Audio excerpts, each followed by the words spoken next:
For me, as a woman, International Women's Day means freedom. Freedom to be ourselves, freedom to make our own choices, freedom for equality, freedom for equity as women, freedom for free of all sorts of discrimination and stigmatization when it comes to women.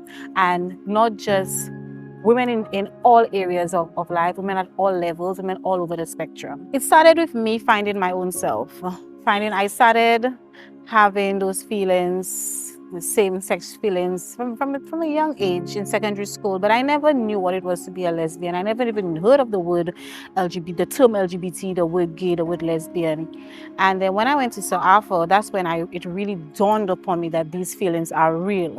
And I had an experience with a classmate of mine at South Africa where he got into a little altercation with other school classmates, where because he wore makeup, he got attacked. And I felt that it was me being attacked because I understood, as much as he never opened up to us and said, okay, hey, I'm gay or I'm not gay, I started, from my research and on finding my own self, I started to realize, okay, he's probably going through the same thing that I'm going through. And that's when I decided to use my voice and started to take up that mantle.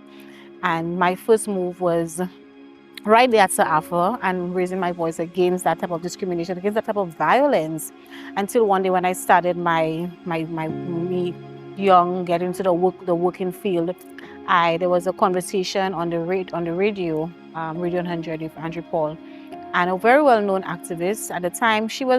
Her name was not given on because at the time it was still so taboo to speak about LGBT on the radio, on the news, and anything LGBT. It was very taboo. And I heard the conversation and I was like, wow, I want to be part of this movement. But I knew who it was. Her name wasn't given out on the radio, but I knew her voice. So I called her, and I can say her name now, Kenita Placid. I called and I said to her, hey, I want to be part of this movement. How can I get involved? How can I do more? And she told me, she invited me to a meeting, and the rest is history. And that's how my whole journey started. The goal might mean different things for everybody.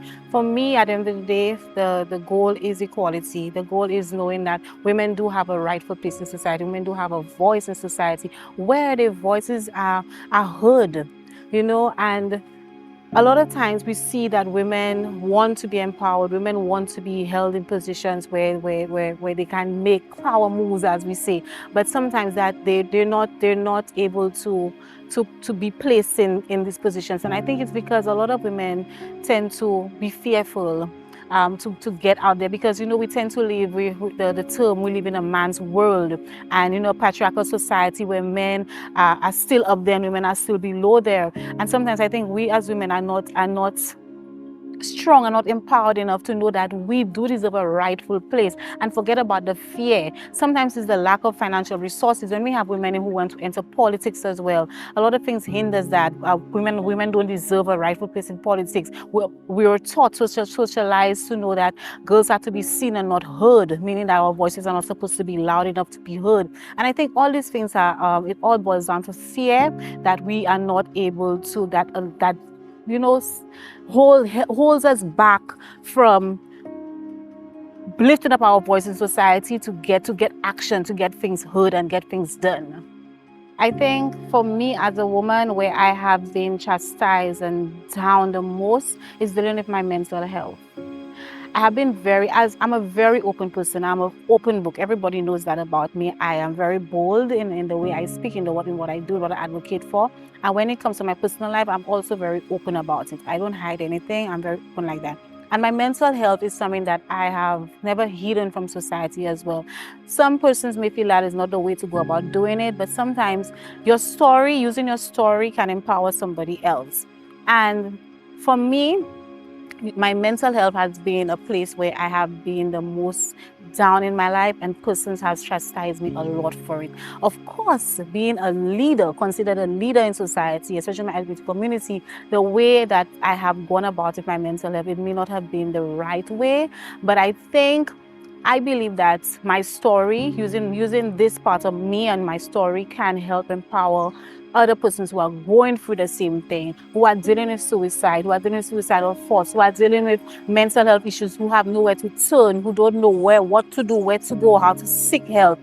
And that in itself, using my voice to empower others, to advocate for mental health, can reach can reach far and can reach persons and can help them.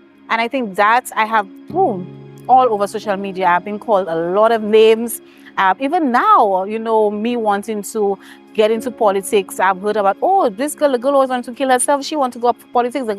You know, and yes, I hear these remarks, but you know what? It does not hold me back. Because yes, this is a part of me, and that is my journey, that is my story, and this is what is going to probably get me to that point, because this is what's going to empower people. Can relate to these things. They can really say, you know what, this girl, she's been through so much. She was always suicidal. She suffers with mental health. She's an activist. She's a lesbian, and you know, she's going up of that. That can empower other people to take up that mantle as well, to know that, you know, you have a chance.